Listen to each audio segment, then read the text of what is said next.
Good day, guys. My name is Nseni. Welcome back to the channel. So in the last episode I just showed you that I managed to get the new flywheel fitted back in, but I haven't actually done a proper first drive on the car since for you guys. So in this video we're going to take it out for a drive, see how it's performing, how well it's handling the power and all of those, and then I should also do sort of like a follow-up video on actually how much I spent doing all of this conversion for you guys. So yeah, let's see how much power this thing is producing, how fast it's going, how fast it's driving. So seatbelt safety obviously, and then let's just go for it and see. Because yeah, it is now pushing 228 kilowatts. That's a lot of power from a Golf 7.5R or the facelift S3. So yeah, it should be good fun. Let's see.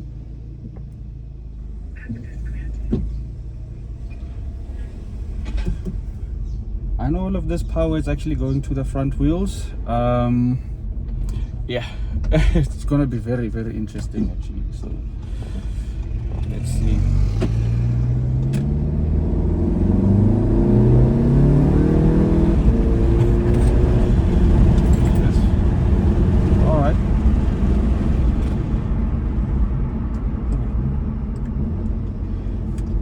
Wow, okay, that is fast.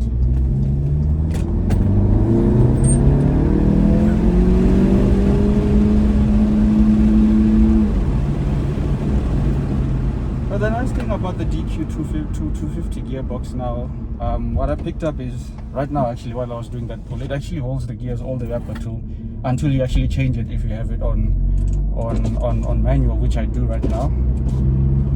So, which is good. I mean, it's driving smoothly, changing gears nicely, no issues whatsoever. I call that a successful win. Oh god, this thing is powerful. Yes.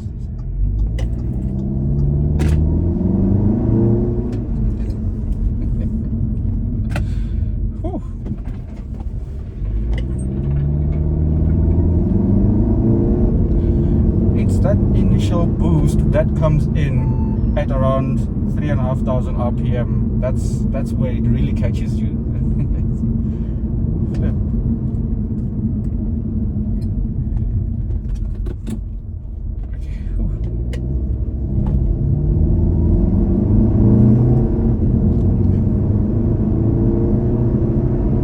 That's 100 kilometers easy.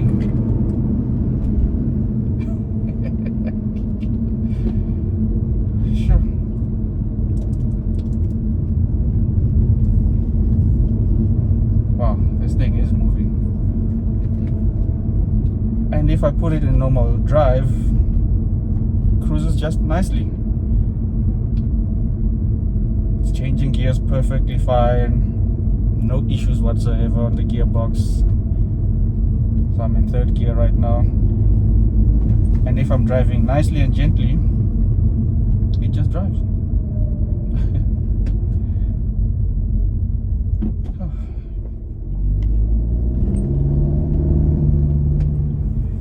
So one thing I think that this car still needs, I think I need an exhaust, because yeah, this one is too quiet for my liking.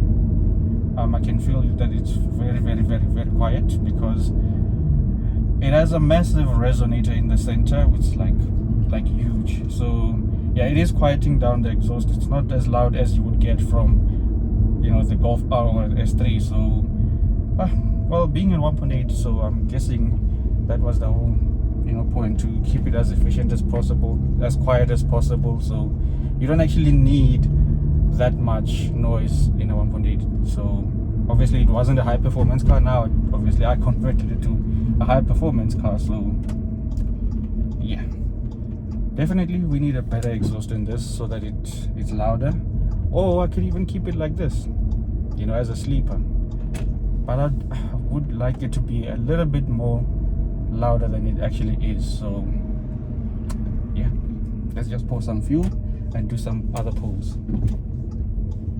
I'm here just entering the garage now actually, so yeah, catch you soon. Alright, you join me while I'm doing a slightly nice gentle cruise. So yeah, the car is handling all the power nicely. I'm at 5th going uphill.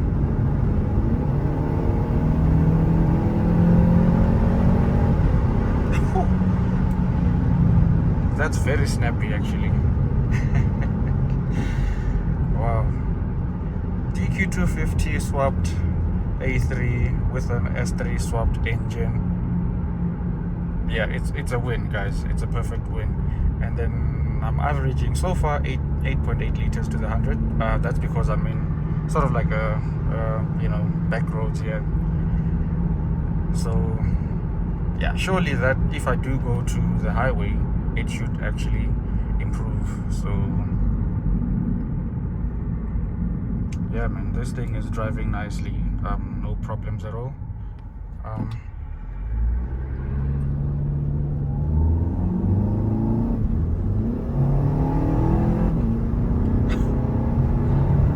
Flippin' hell. Wow.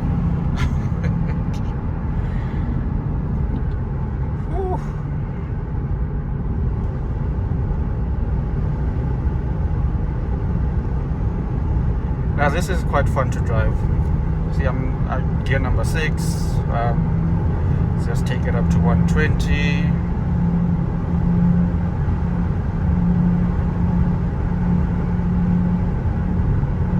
And yeah, man, it's driving gently, like no issues at all. Like it's proper. It's proper smooth, this thing.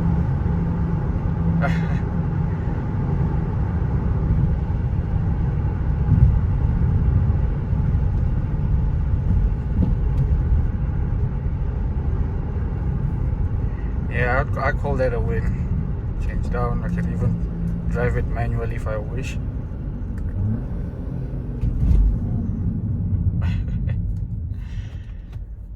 Sure.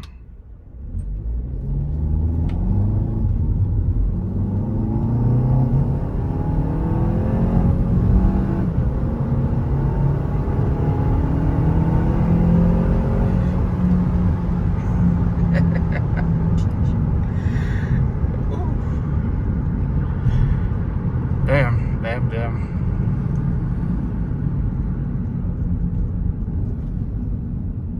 We're in sport, obviously, dynamic, and yeah, man. Oh, and the gearbox also has launch control, by the way. If I turn the traction control off, yep, we've got launch control.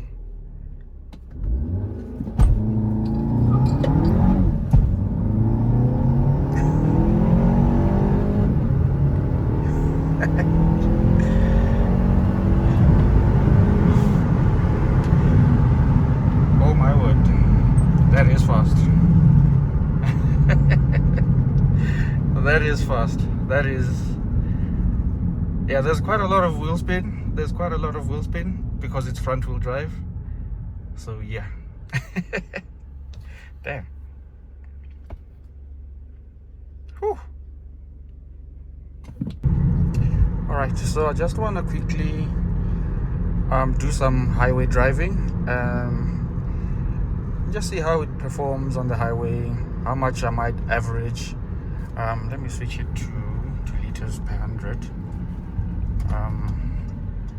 so that we can see how much we're averaging, because currently for city driving it's at 8.3 for back roads and stuff, which is quite high.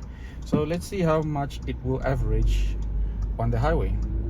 So I'm just turning into the major highway here now.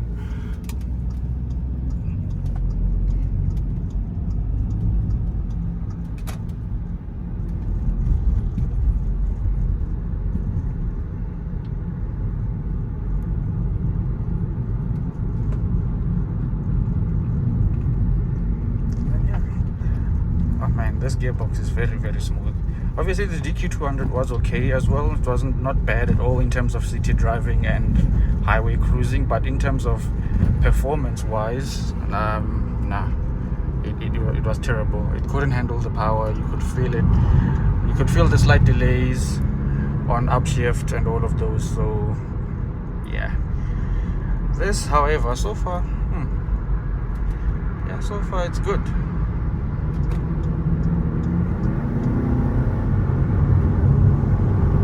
Okay, we've got a Golf R in front of us. Maybe I should give it a challenge. What do you guys think, guys? But yeah,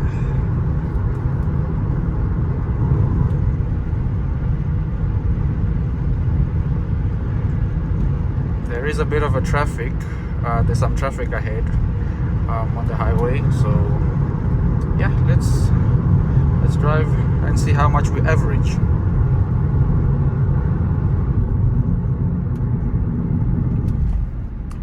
Right, it's quite a huge circle, this one. I'm sure some of you know which road this one is. Yeah. It's on the north of Victoria, by the way.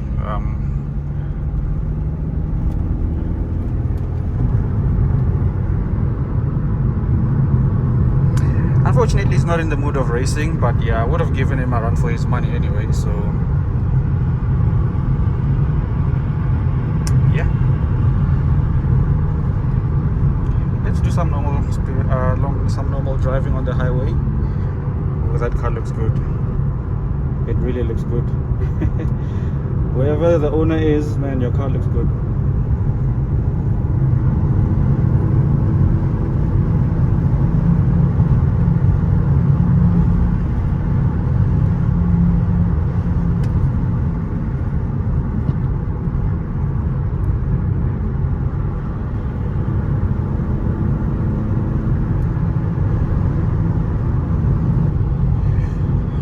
Okay, I've been doing some driving on the highway, and it seems like we're averaging about 7.4 to around 7.1. So it averages around those marks, which is actually quite good.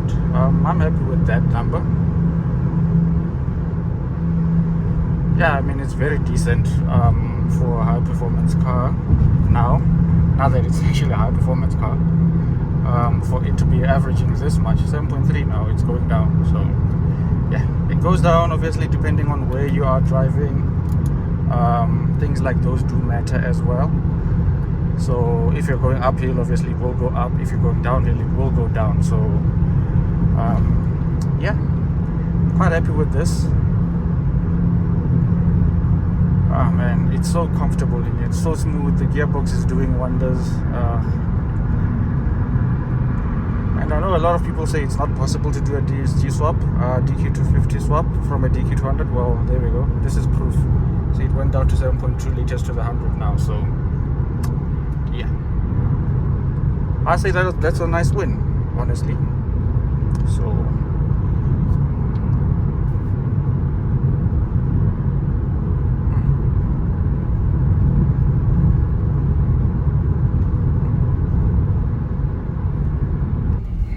Alright, just got off the highway and I'm back at the sort of like a city, not the city, but yeah, the back roads. So yeah, the car is stacking up nicely actually. So yeah, quite happy with this. I mean, yeah, it's driving gently, driving properly, no issues. Yeah, my car is a pre-facelift, but I've got the facelifted steering wheel that I had fitted with Lamborghini Urus style pedals. Quite lovely, these things actually. So yeah.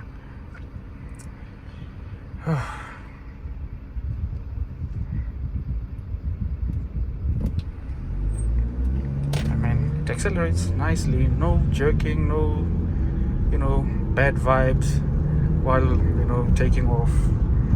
Drives like a normal standard S3 would drive, but only in front wheel drive. So oh, okay, a tunnel. Yeah, it's unfortunate that this exhaust isn't loud enough. It would have been nice to feel, proper exhaust sound in the tunnel, but I don't have a loud exhaust, unfortunately.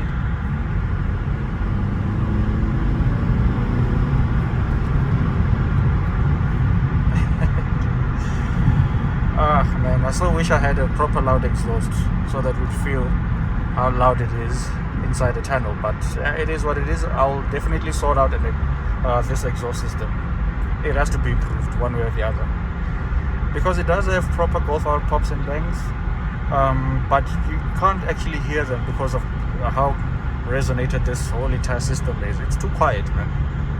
It's too quiet. So yeah, something has to be done ASAP. But yeah, otherwise everything is working. Okay, the shift points are just always on point.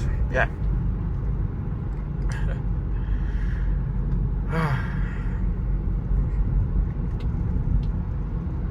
I'm loving this. Really, really loving this.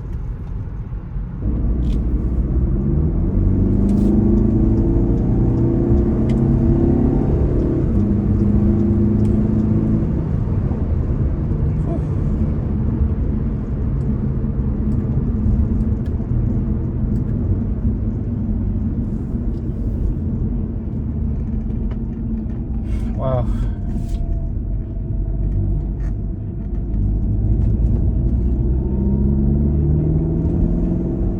The power delivery is so linear and smooth, man.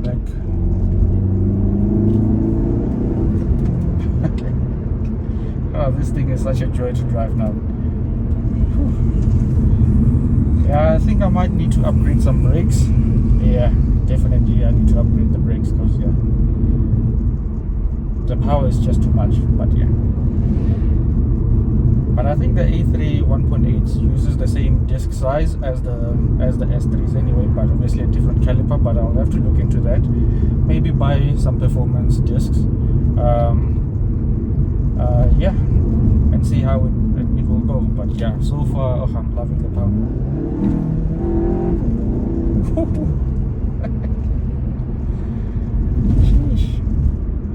It's so instant. This gearbox responds so beautifully, guys. Yeah, I'm happy. The swap was successful. S3R engine inside, DQ250 from a Golf 7.5 GTI. Yeah, everything has been coded up. No warnings on the dashboard, nothing whatsoever. The car drives beautifully. If you have one of these, the 1.8s, and you have the money, I would recommend that you do such a swap. I know a lot of people would say you should have just bought, an S3, but comparing to what I've spent so far and how much facelift S3s or Golf Rs go for, I think it's a good deal actually, because I didn't even spend half of what an S3 would cost anyway to make the swap. So yeah. Oh, man, I'm loving this.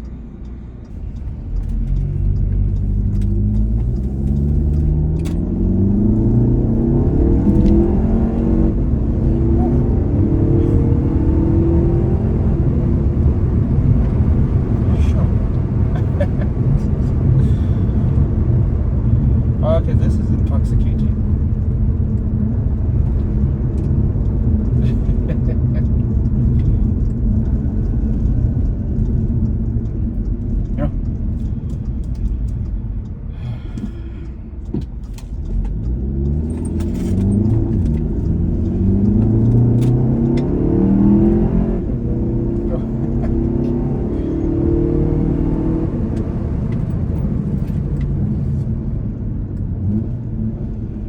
Yeah, no, the gearbox responds beautifully. When you put your foot down, it knows what it needs to do.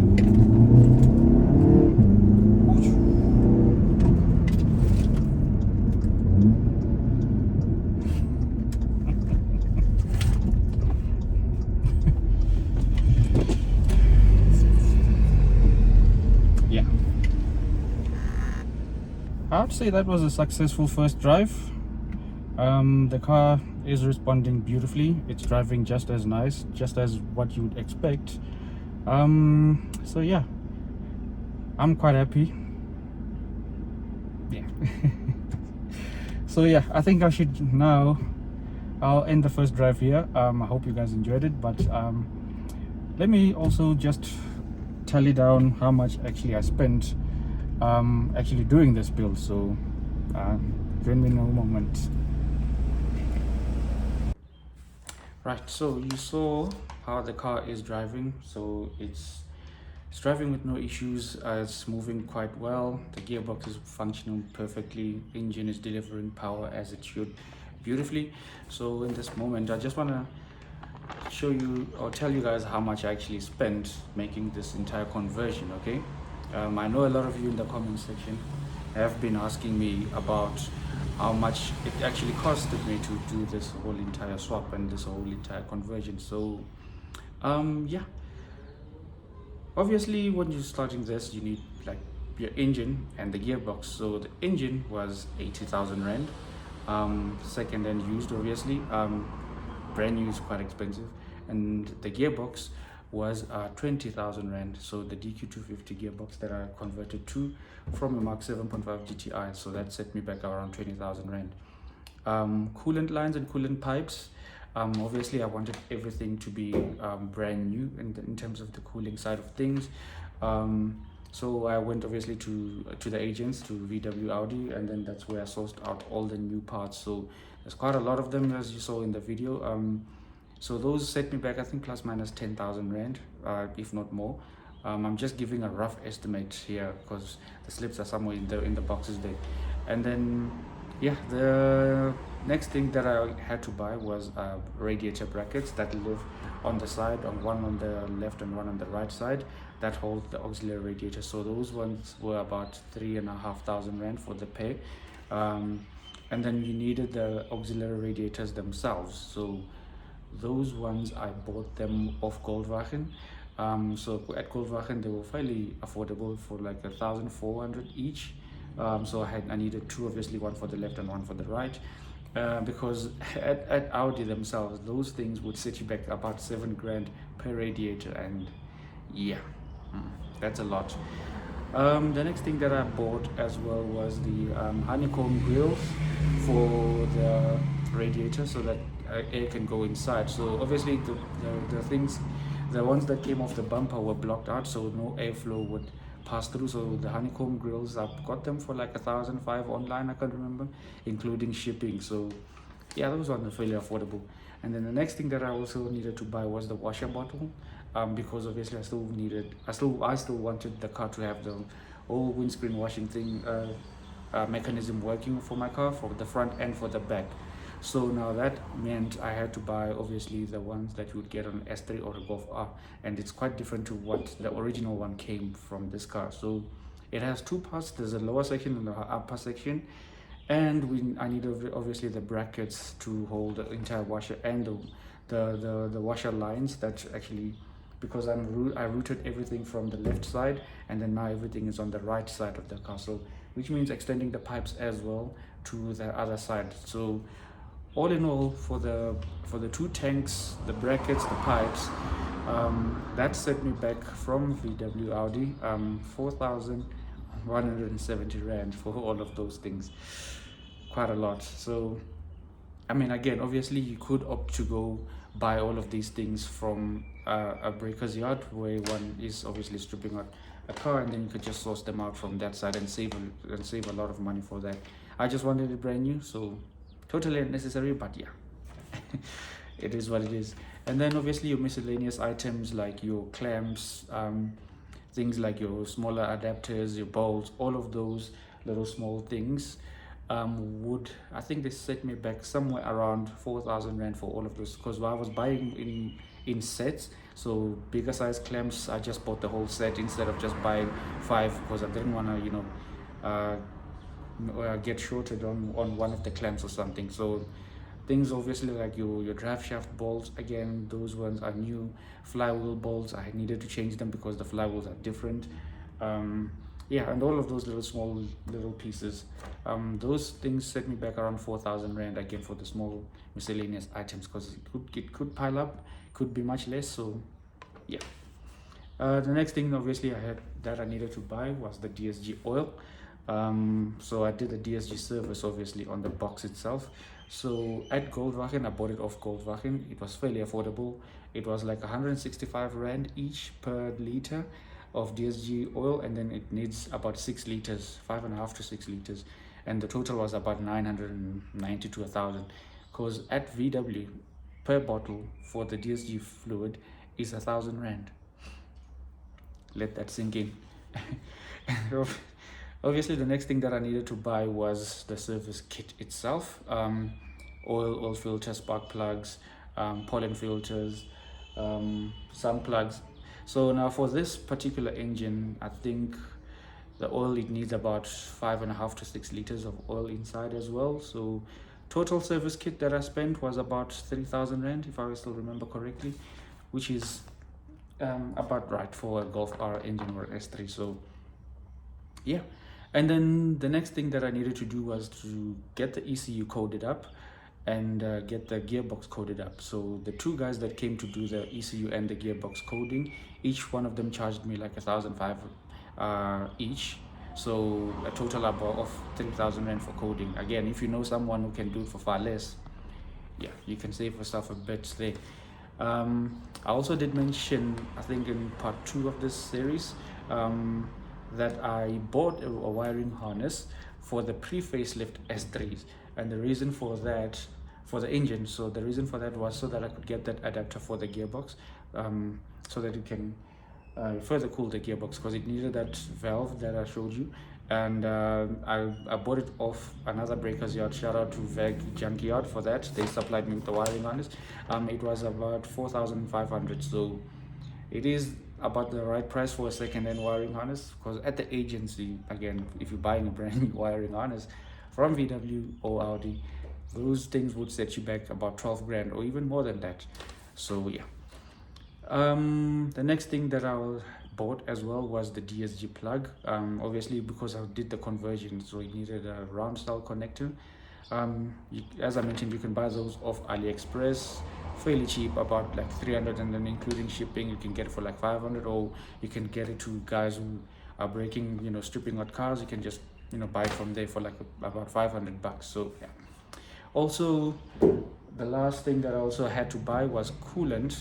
Yeah, this thing with all the auxiliary radiators in, according to VW, I think it takes about 9 liters of coolant, which is quite a lot. So I bought like 6 bottles, because each bottle was like 1.5 liters of coolant. So I did buy them off Goldwagen, and it was like, I think around 1,100 for like 6 bottles of G13 coolant, because now I'm pouring G13 coolant. So the total that I spent in doing all of this conversion was about 140,000 rand. So 141,000 rands for the total that I spent in doing this conversion. Now I know it might sound like it's a lot, which it is actually. It's quite a lot of money for that, for such a toy car. I mean, this is just a project that I'm doing, but obviously I didn't buy all of the parts in one go, so I just bought some of the stuff as I went along. And yeah, it is quite a lot. I know a lot of people would say you could have just sold this car and just bought yourself an S3, okay? But on Auto Trader, during the time of this recording, the cheapest S3 is this much from Auto Trader, and on cars.coza it's this much. So I saved a lot of money to build myself an S3. So yeah, I'm not complaining about that really. So yeah, that's how much I spent. So it's quite a lot. I know. We could do a lot of stuff with that kind of money, but yeah, it is what it is. When you love cars, that's what you do. You invest in some of these things. So yeah, I hope you found this video great for you guys. And if you do again enjoy this type of content, guys, please give me a thumbs up, subscribe to the channel, and I'll catch you in the next one, guys. Peace.